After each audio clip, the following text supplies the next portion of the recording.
I resumed recording, so you should be able to see this, watch this later on. So I'm sharing all right. So as you can see now, this is the third column of our data. Our data was here, which is this gray colored version, isn't it? It's the gray colored data. So my figure 1 is lost. So probably because I didn't call it using figure 1. So if you press up arrow in MATLAB, MATLAB is available in our campus. So you can just modify previous comments like this. The comma means I'm writing two comments. So the first one is the first comment. The second one is the second comment. I could have used semicolon here. Semicolon means it doesn't show the results to us. For example, I can say C is equal to 2 times 8 and put semicolon. When I press, nothing happens, but it actually created a C with 16. All right. So if I don't put this comma, for example, x is equal to 1 through 16, some comment like this. If I don't put this, it will show me everything, the result. So when you have 6,000 something data points, you don't want to see the results. So you can still perform the action, but if you put semicolon next to it, it doesn't just pollute your screen with a lot of numbers. So now I have plotted figure 1, our data, and then figure 2 is lost this time. So let me try figure 2, this one. So theoretically, I should be able to see both of them. Oh, okay. So they are here, figure 1 and figure 2. So this is a new version of MATLAB. I'm not familiar with this. Usually it has two pop-up windows. So just like this, there should have been another window. Anyways, now this is the fast Fourier transform. And you can see that the first peak here is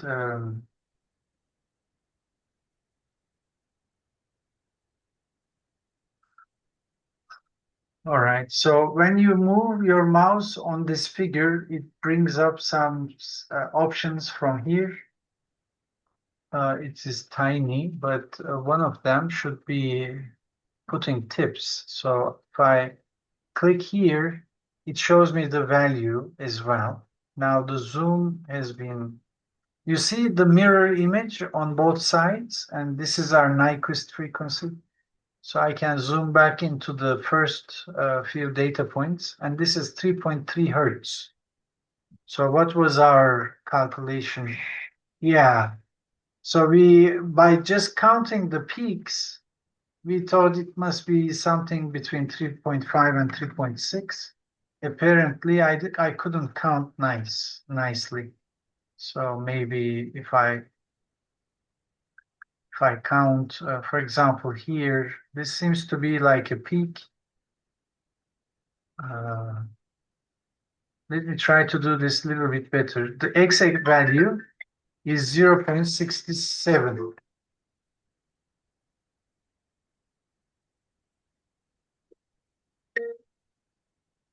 Yeah, my phone is ringing.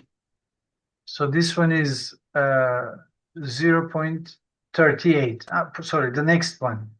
So this one is like 0.673. 0.673. And then this was, what wasn't it? 673. And then this one is 11.89. 11.89. And then how many peaks now? Huh? So 1, 2, 3, 4, 5, 6, 7, 8, 9, 10, 11, 12, 13, 14, 15, 16, 17, 18, 19, 20, 21, 22, 23. 4, 5, 6, 7, 8, 9, 30. 1, 2, 3, 4, 5, 6, 7. So there are 37 peaks. If I look into the difference, time difference, and if I divide this with 37, I have a better estimate, 0.303. This is 3.30, so I'm kind of worried now. Did I count it wrong? Because this number should be very close to this one.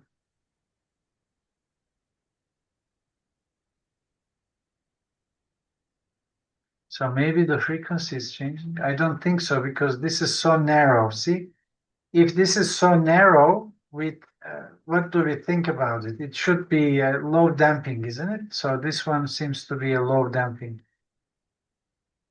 I shouldn't be that many times off.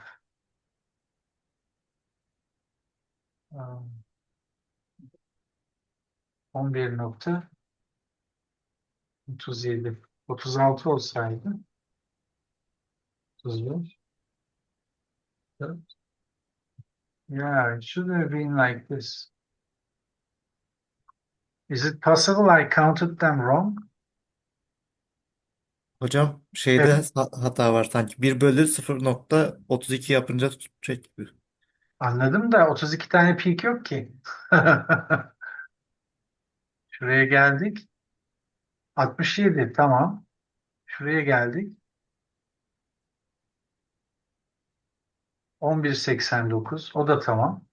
Şu 67 ile onun arasında kaç tane var? Bir daha sayayım.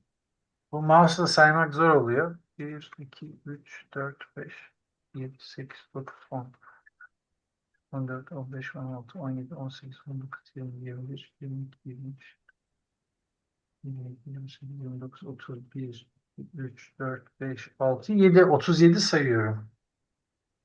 So I count 37 and it should have been 0.303. So let me double check my delta F here. My delta F is, how do we find delta F? So let me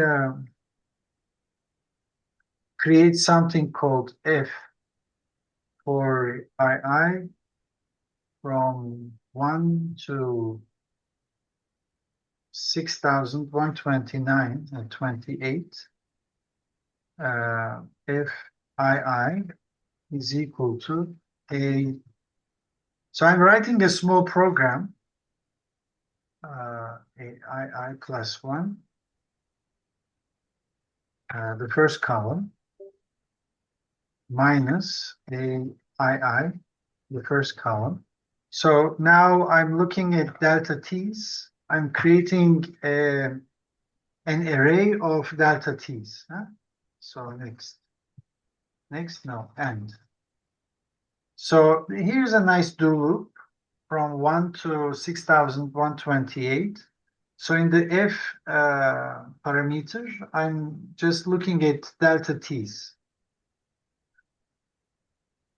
So this is now, F is an array of so many.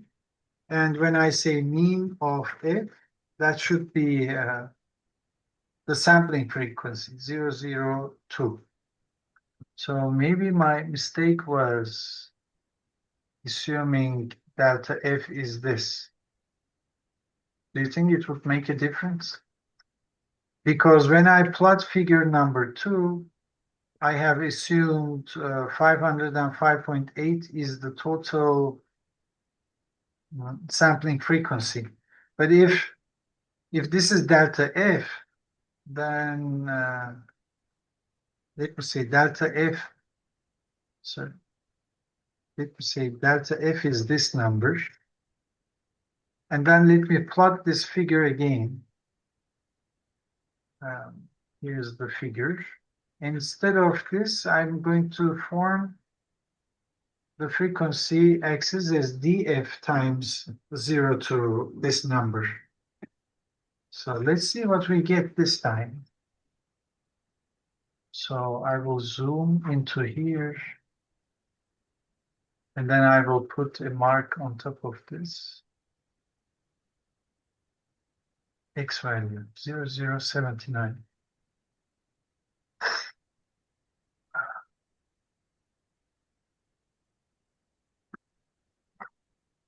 Okay.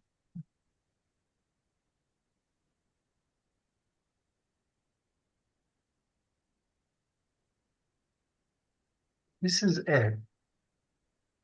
0017, 0020, 0020. This is like 500 hertz. Yeah. My my problem is this is delta T, not delta F. So I did it wrong.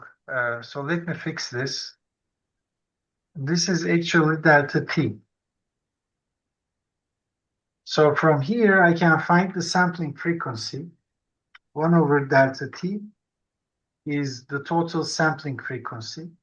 And my delta F is going to be this number, 1 over delta T, divided by the number of data points, 6,128. That's my number. Hocam Efendim, 1 bölü delta t deyince answer neden 505? because this is our sampling frequency. Ama delta t'ye 0,002 attık. Ondan sonra 1 bölü yapınca direkt 500 demesi mi lazım? Evet, çünkü this is a round off. It is showing 4 digits. Apparently there are more digits here. Hı. Let me show you like this. Delta F, no, delta T times 1000, for example. You see, it is not exactly 0020. It is this Ha, number I see hocam. divided by 1000. So when you take the inverse of this, we get this number, which is very close to this number, 50, this number, isn't it? 505, 778, 500, so it's the same number. So my delta F should have been this. So I plotted this again using my delta F and between these frequencies. So let me triple check this one. 330. Allah Allah. So the way I count these peaks is not giving me the same result. So I'm thinking maybe I Hocam can bir şey söyleyebilir miyim? söyleyeyim tabii. Şu 0,303 olan saniye cinsinden, diğer tarafta hertz cinsinden, sanki 1 bölü 0,303 yapınca çözülmüyor mu? Şu mu? Aynen, o saniye cinsinden olmuyor mu? 11 saniye. Evet. Ha, tamam. 1 bölü bunu Evet. buldum.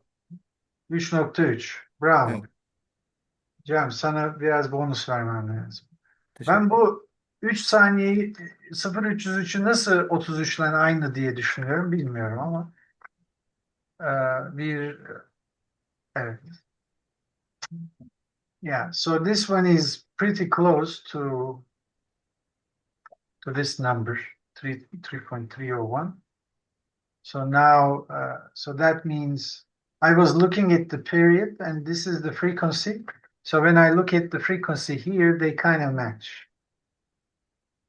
Yeah, and nobody warned me. Thank you, Sam. So there are two more peaks here, although this gray colored data here, sorry, let me show you this one, has dominantly this frequency. There are some additional frequencies hidden here, and this fast Fourier transform, sorry, was able to show them here like these two peaks. So there's another way I can plot the same graph. I can make this logarithmic scale, so these will show up better in this one. I go to the commands window, and instead of plot, you can use semi-log y. So this means semi-logarithmic graph. And if you say y, I'm sorry.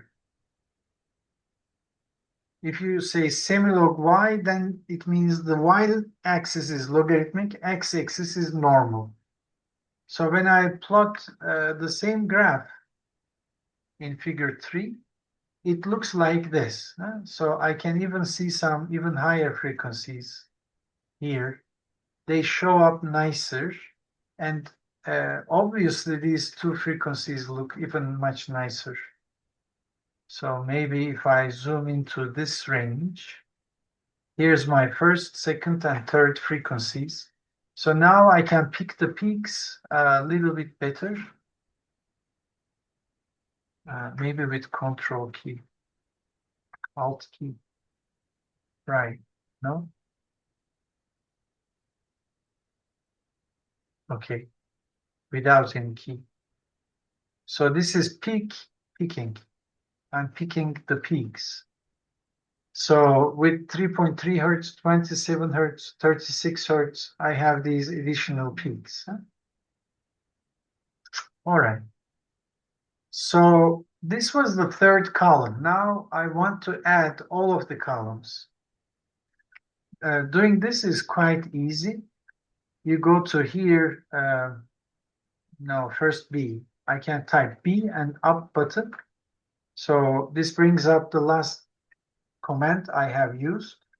So instead of 4, I will do 2 to 4.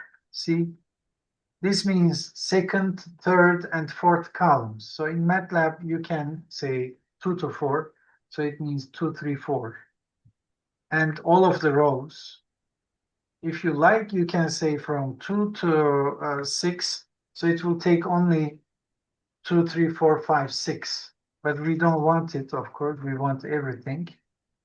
So when it's instantaneous almost. It takes the fast Fourier transform.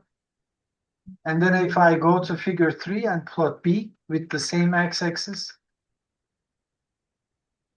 now I see all of the three signals at the same time. So zooming into, again, the first half here, right? I see the same, almost the same peaks. How come this one is on the side? It should have been on top of each other. Look at this. There's a little guy here. This was not apparent in the last column, but now I see these, so there might be some hidden things. How come it is active in some of the accelerations and it is not in some of them? This may happen, maybe your accelerometer is in such a position that some of the modes may appear in the other two accelerations and doesn't show up in the third acceleration component. This may be possible. So looking at this, again, I can say that from this three-axial measurement, I think this is a little bit slided sideways. So since these two are aligned, I will just ignore this peak and I will pick the others. And I'm thinking these two must be the same peaks, huh? Like this. Exactly the same. So I want to pick this one.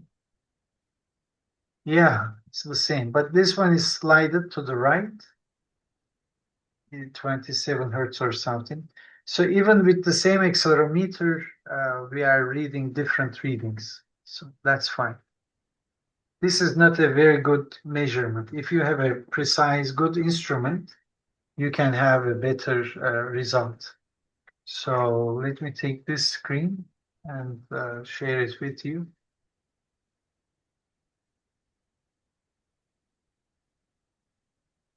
Back to the room.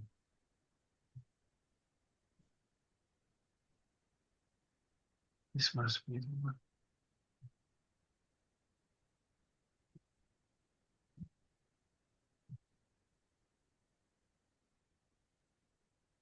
What to cross?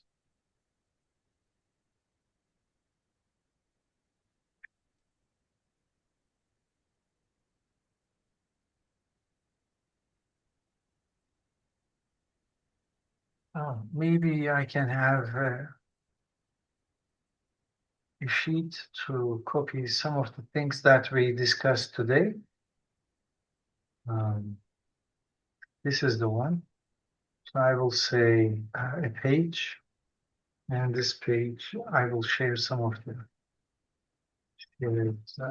information.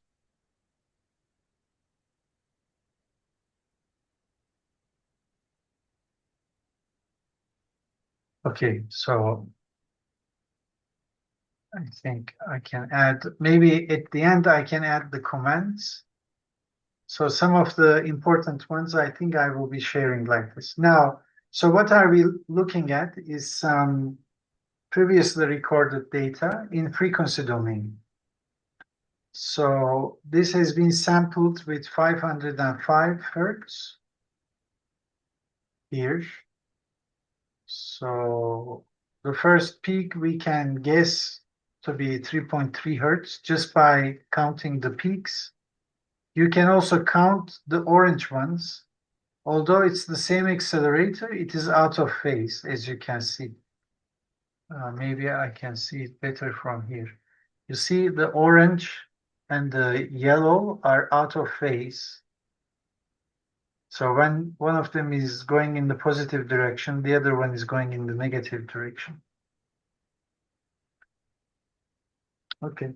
During the break, I tried to find this program that I have used previously, but I could only find this program. Does it show up? Okay. So here I say, all right, start recording. So it is recording. And if I shake it like this, it captures the acceleration because this, in pretty much all of the phones have accelerometers inside them. So you can shake them in different directions. So it looks like the very top one is sensitive to this motion. So which one? Looks like the middle one is this, and if I make it closer to you and away from you, the bottom one is excited. So if I were to put this on a ruler and shake it up and down like this, I should be seeing the bottom one. See, it's even seeing the gravitational acceleration. So it should be a MEMS sensor. So I'm just tilting it and the acceleration is changing. So you can use this as a tilt meter too. If you take the arc sine or arc cosine of the acceleration, it might be the gravitational acceleration component. When it is vertical like this, one of them will be 0. When it is horizontal like this, one of them will be 9.81 meters per second square. So for example, if it is 45-degree inclined, it will be square root of 2 times, 9.81 divided by square root of 2. All right, so in a crash course, we have seen how to do the fast Fourier transform in MATLAB, obtain it in time domain, in frequency domain, regular plot, logarithmic plot. How about finding the damping ratio? Can you find the damping ratio of this? So when you zoom in, you can see it a little bit better, but do you see it has broken lines? So this is not going to be a nice measurement. Let me look into these. Maybe this one is a little bit better. I can make this plot figure 2 here. So figure 2.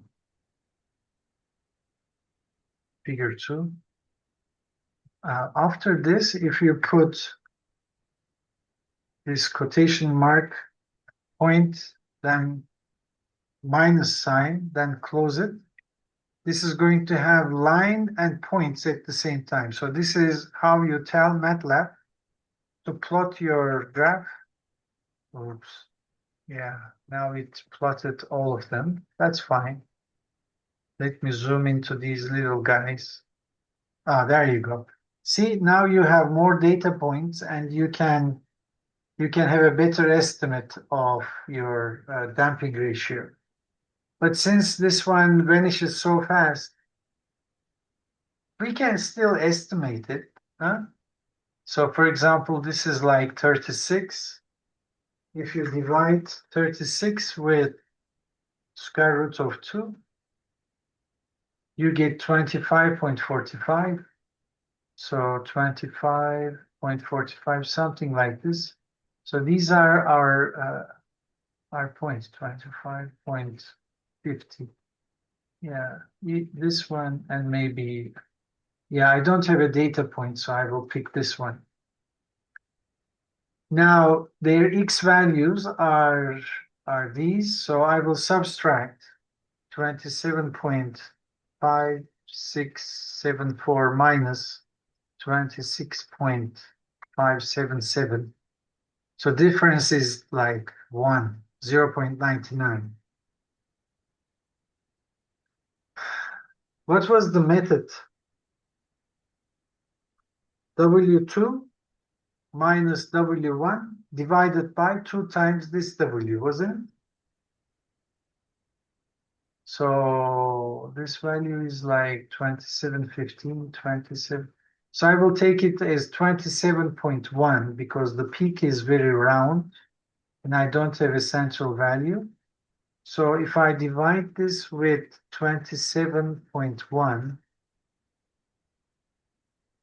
and then divide it one more time by 2, I got 1.8%. So apparently this one is 1.8% or so. Follow?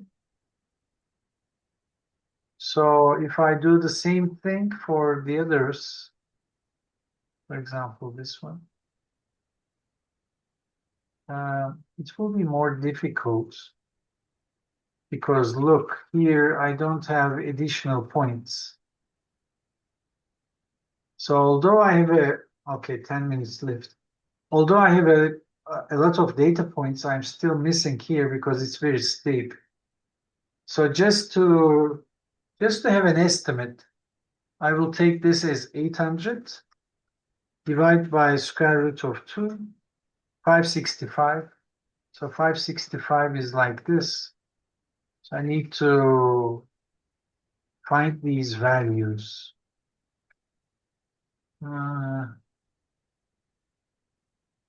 This is like less than one of these gaps, isn't it? 565. So I come here and I need to find this distance. I will take it as 60% of this. So what was my delta F?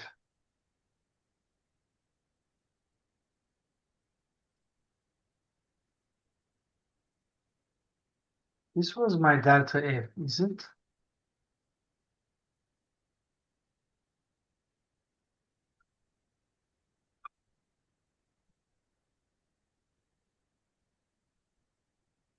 No.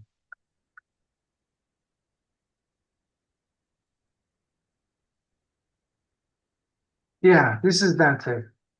So like 60% of this is 0.005-ish. So I'm going to assume this distance here is 0.005 because it's an approximate method. So 2 times omega. What's my omega?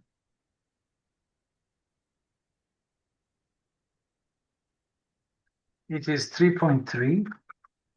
So if I divide this by 2 with 3.3, approximately speaking, yeah, 0.75%. Now, how else do we do the frequency, I'm sorry, damping estimation? Do you remember this natural logarithm thing? Anybody has their notes?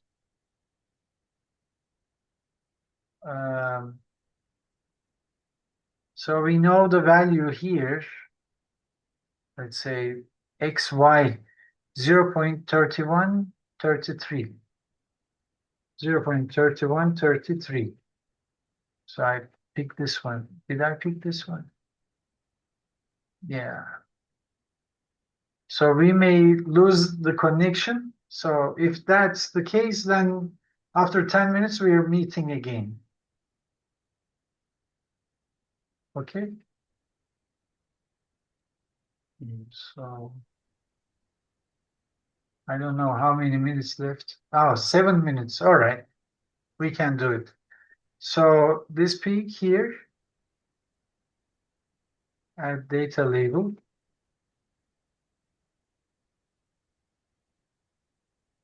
All right. So the peaks are, the first one is X, the other one is Y. So it is reduced from 0.32, 35, 34 down to 0.19, 61, 36. So it was the ratio of these things. So I divide this one with this one. So it's reduced down to 60%. So how many cycles it took? 1, 2, 3, 4, 5, 6, 7, 8, 9, 10, 11, 12, 13, 14, 15, 16, 20, 1, 2, 3, 4, 5, 6, 7, 8, 9, 30, 1, 2, 3, 4, 5. 35 cycles. Anybody remember the formula?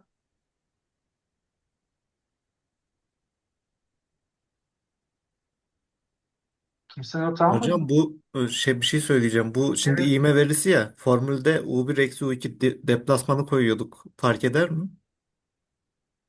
Bu, fark etmez. Çünkü hatırlarsanız drive ettiğimizde ikisini birbirine bölüyorduk. Mesela A omega kare bu.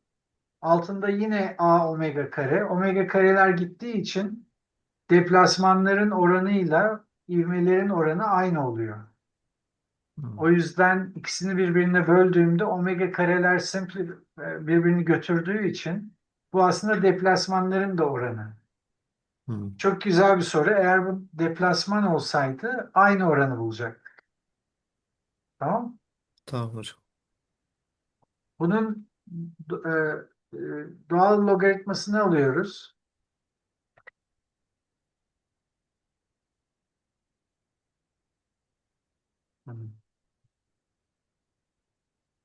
Kimse kaydetmemiş mi ya formülü?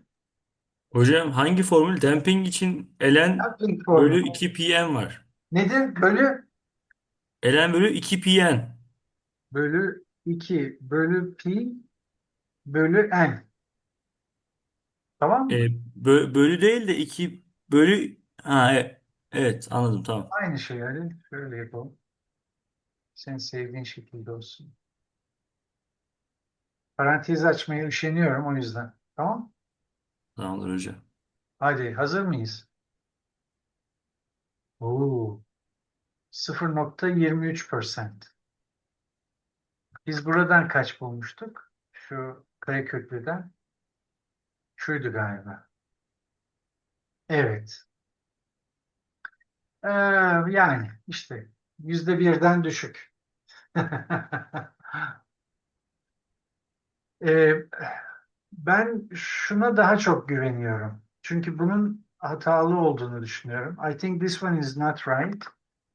The reason is this peak is actually coming very narrow. So if you in your mind fit a curve to this, obviously it should have been like this. Let me see. Um,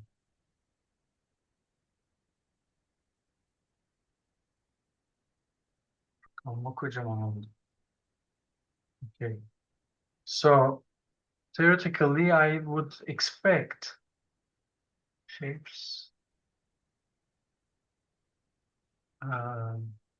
this one. So I would say it would come like this. Yeah.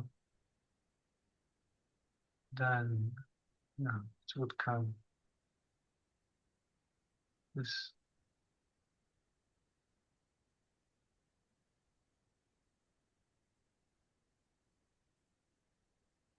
See, I kind of missed the other point, but I will fix it.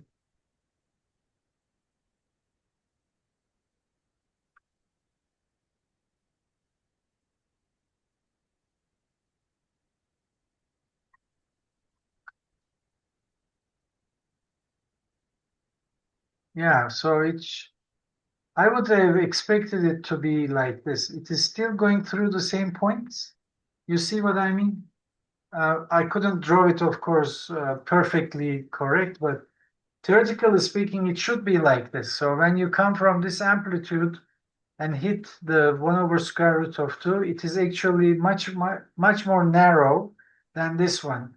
We don't have it look like the blue because I don't have any intermediate points. So assume it is like 1/3, isn't it? So if you divide this furthermore by almost 1/3, so now this number becomes much closer to this number. So this is half power bandwidth method, and this one is the reduction of the peaks. So I would trust this one more.